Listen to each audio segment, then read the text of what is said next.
Kemudian yang kedua, eh, teman-teman ini ada yang jualan-jualan skincare. Alhamdulillah itu usaha mereka dengan suami mereka. Cuma kebanyakan yang begitu juga kita tidak mengetahui apakah orang awam atau tidak. Di situ ada produk-produk yang misalkan kayak hand body stuff itu kan mengandung parfum. Jadi gimana Ustaz, kalau misalkan orang awam yang memakainya. Kemudian biasa juga mereka transaksinya di masjid, tapi barangnya dikasih memang di dalam masjid, nanti di luar masjid baru mereka transaksi uangnya. Bagaimana statusnya itu? Baik, Apakah termasuk larangan atau bagaimana? baik. Jazakumullah khairan, barakallahu fikum. Wajazakillahu khairan, barakallahu fiik. Kalau kita bertransaksi dengan orang, dengan sebuah barang, apabila barang itu asalnya halal, boleh dimanfaatkan, boleh diperjualbelikan, maka asalnya boleh transaksi dengan hal itu. Adapun orang yang membelinya, kita tidak bisa tanya kepadanya ini mau dipakai apa, dipakai baik atau buruk, itu kan hak pribadi orang. Allah tidak membebani kita di dalam hal yang seperti itu. Itu di luar dari kemampuan kita. Tapi kalau kita tahu seseorang itu beli barang kita untuk hal yang buruk, misalnya dia beli pisau dapur.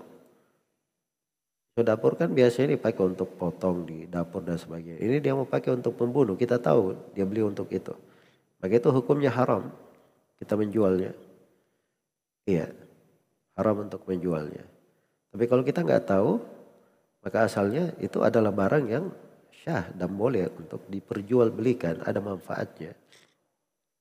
Kemudian yang ketiga terkait dengan transaksi di masjid, Nabi SAW bersabda, "Idza ra'aita man ibta'a fil masajid faqulu la arbahallahu tijaratak." Apabila engkau melihat ada orang yang transaksi di masjid, maka katakanlah semoga Allah tidak memberi keuntungan pada perniagaanmu. Jadi kalau dia dari masjid memesan barang, itu transaksi namanya.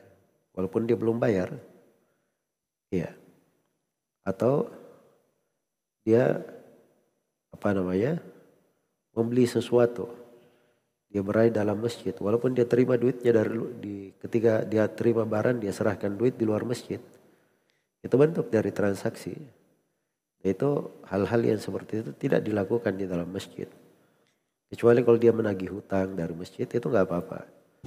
Atau misalnya masjid, dia pernah berhutang sama orang, hutangnya itu ketemu dengan orangnya di masjid, dia bayar di masjid hutangnya, maka itu nggak ada masalah, itu membayar hutang, bukan transaksi jual beli, tapi membayar hutang namanya, itu nggak ada masalah. Maka dijaga jangan sampai seseorang itu terlibat pada hal-hal yang seseorang di dalam hal tersebut dia tergolong kepada transaksi jual beli. Semoga Allah memberi taufik pada semuanya.